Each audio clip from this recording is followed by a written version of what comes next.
আগন্তুক, কোথায় আপনি? আমি আপনার কথা মতন সব কাজ করেছি। এখন আপনার কথা মতো আমি আমার প্রাণের বলিদান দিতে চলেছি।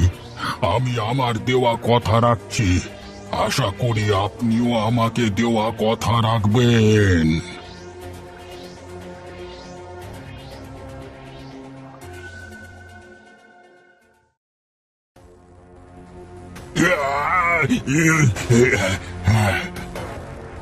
কি গো, তুমি কি কোনো স্বপ্ন দেখলে নাকি? অমন করে ঘুমের মধ্যে চেঁচিয়ে ধর্মড়িয়ে উঠে পড়লে যে, কারণটা কি গো? নিশ্চয়ই কোনো খারাপ স্বপ্ন দেখেছো। আরে আরে না বউ, ও কিছু না।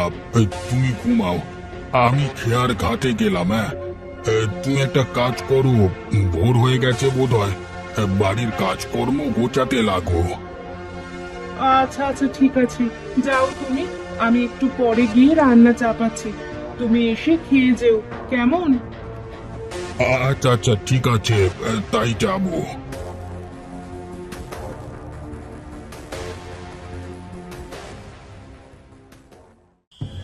আরে আমি তো ভেবেছিলাম ভোর হয়ে গেছে, কিন্তু এখনো তো দেখছি রাতের অনেকটা সময় বাকি আছে। কি করি? এই সময় তো কেউ আর খেয়া পার হতে আসবে না। যাই, নৌকার মধ্যে গিয়ে একটু ঘুমিয়ে থাকি। কেউ ডাক দিলে উঠে পার করে দেওয়া যাবে।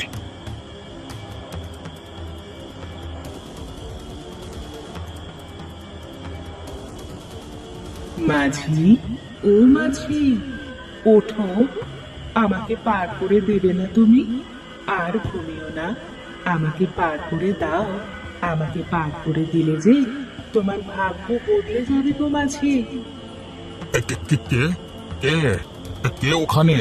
কে কথা বলছে? কে ওখানে? হ্যাঁ, আমি তো আমি লীলাবতী। আমাকে পার করে দেবে তুমি?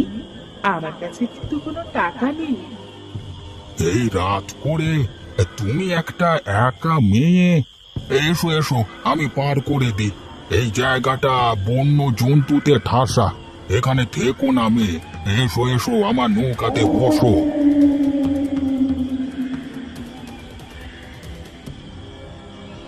মাঝি ভাই, আমাকে একটা গান শোনাবে? শুনেছি তোমার গানের গলা নাকি খুবই ভালো। আসলে কি তোমার গানের গলা ভালো? তা বলতে পারবো না মা, আমি গান শোনাই, তুমি শুনে বলবে ভালো কি খারাপ। আচ্ছা আচ্ছা, ঠিক আছে, তাই হবে, তাই শোনাও। ওরে নীল দরিয়া, আমায় দে রে দে ছাড়িয়া, বন্দি হইয়া মনুয়া পাখি হায় রে, কান্দে রইয়া রইয়া। ওরে নীল দরিয়া। বাহ মাঝি, আমি তোমার গান শুনে মুগ্ধ হয়েছি। বহুদিন বাদে এমন সুরেলা গান শুনলাম। বলো, আমি তোমার যে কোনো একটা ইচ্ছা পূরণ করতে পারি। বলো, তোমার কি ইচ্ছে? হ্যাঁ, আমার জীবনের একটা ইচ্ছে, আমার 3 ছেলে যেন সুখে থাকে। সেটা কি করে সম্ভব? তোমার 3 ছেলের কপালে তো বিধাতা শুধু দুঃখ লিখেছেন। তুমি তো বললে মা, আমার ইচ্ছে পূরণ করবে। এখন কেন সম্ভব হবে না এটা? সম্ভব নয়, কারণ তোমার ছেলেদের কপালে শুধু দুঃখ। তবে তুমি যদি চাও, তোমার ছেলেদের ভাগ্য বদল করতে পারো, কিন্তু এতে তোমার প্রাণের বলিদান দিতে হবে। হ্যাঁ হ্যাঁ, আমার তাতে কোনো আফসোস নেই। বলো আমাকে কি করতে হবে। আমি তোমাকে 3টে লাউয়ের চারা দেব। এই 3টে লাউয়ের চারা বড্ড মায়াবী।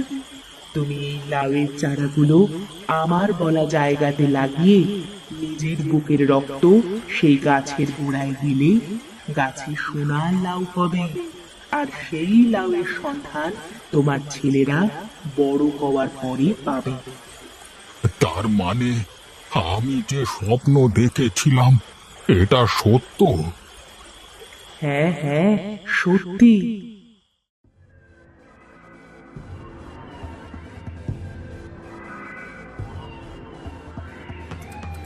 হে আগন্তুক, কোথায় আপনি? আমি আপনার কথা মতন সব কাজ করেছি। এখন আপনার কথা মতো আমি আমার প্রাণের বলিদান দিতে চলেছি। আমি আমার দেওয়া কথা রাখছি। আশা করি আপনিও আমাকে দেওয়া কথা রাখবেন।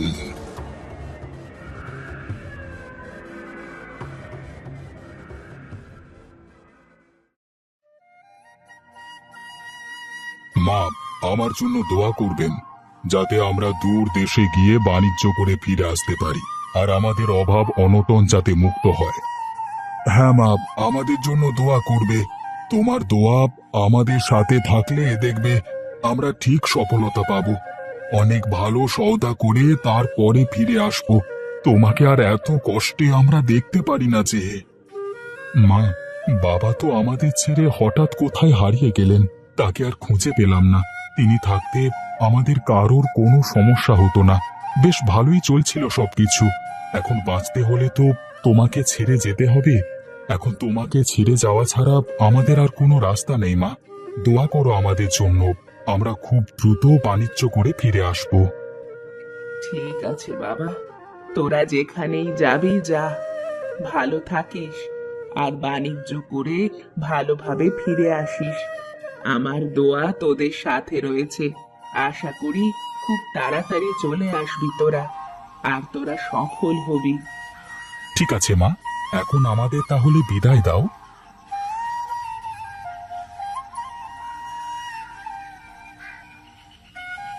ভাই, আমি আর পারছি না। আর কত দূরে যেতে হবে আমাদের? গলা শুকিয়ে একেবারে কাঠ হয়ে আছে। জল খেতে হবে, আমি জল ছাড়া আর এক পা এগোতে পারবো না। নবীন, তুই রমেশের সাথে একটু বস। ওই দূরে একটা বাড়ি দেখা যাচ্ছে, আমি দেখি ওই বাড়ি থেকে একটু জল আনতে পারি কিনা। আচ্ছা, সাবধানে যেয়ে তাড়াতাড়ি ফিরে আসবি কেমন? আমি ভাইয়ের সাথে এখানে অপেক্ষা করছি। আচ্ছা ঠিক আছে, তোরা গিয়ে ওই গাছের ছায়ায় বস, আমি যাব আর আসবো।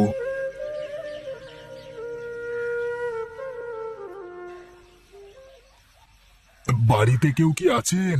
বাড়িতে কেউ আছেন কি? এই নিন পানি। আমার পানি লাগবে, সেটা আপনি কি করে জানলেন?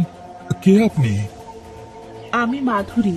এখানে আশেপাশে আর কোনো ঘরদুয়ার নেই, তাই পথিকেরা এখানে আসে পানি পান করতে। আর আমি ছোটবেলা থেকে এক বামুনের অভিশাপে এখানে আটকে গেছি। আমি এই চার দেওয়ালের মাঝে বন্দি। এখান থেকে আমি বের হতে গেলেই আমার মৃত্যু হবে। আমি কি করে আপনাকে এখান থেকে অভিশাপ মুক্ত করতে পারি, আমাকে বলুন। কোনো পুরুষ যদি আমাকে তার জীবন সঙ্গিনী হিসেবে স্বীকৃতি দেয়, তাহলে আমি এখান থেকে বের হতে পারবো। বেশ, আমি আপনাকে আমার জীবন সঙ্গিনী হিসেবে স্বীকৃতি দিতে চাই। ঠিক আছে, আপনার মনে যদি কোনো পাপ না থাকে তবে আমাকে স্পর্শ করুন। কিন্তু আপনি যদি মনে পাপ নিয়ে আমাকে স্পর্শ করেন, তাহলে আপনি এখানেই জ্বলে পুড়ে ছাই হয়ে যাবেন। আমাকে যেতে হবে মাধুরী, আমাকে যেতে হবে। আমি এক বিশেষ বাণিজ্যের উদ্দেশ্য নিয়ে বের হয়েছি। আমার ভাইরা তৃষ্ণার্ত হয়ে আমার অপেক্ষায় বসে আছে। আমি জানি আপনাদের কোথায় যাওয়া উচিত। চলুন আমার সাথে। তুমি জানো মানে? কোথায় যাব আমরা? আপনারা আমার সাথে গেলেই আপনি বুঝতে পারবেন। আমি এতদিন ধরে আপনার জন্যই অপেক্ষা করছিলাম।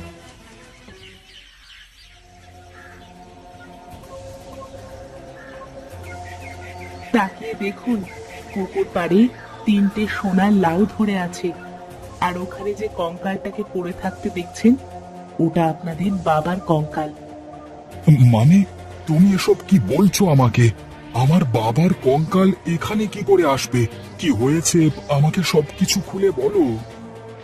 আজ থেকে অনেক বছর আগে তোমার বাবা তোমাদের ভাগ্য পরিবর্তন করার জন্য এখানে মায়াবী তিনটে লাউ গাছ লাগিয়ে নিজের বুকের রক্ত দিয়ে লাউ গাছে লাউ ধরিয়েছেন।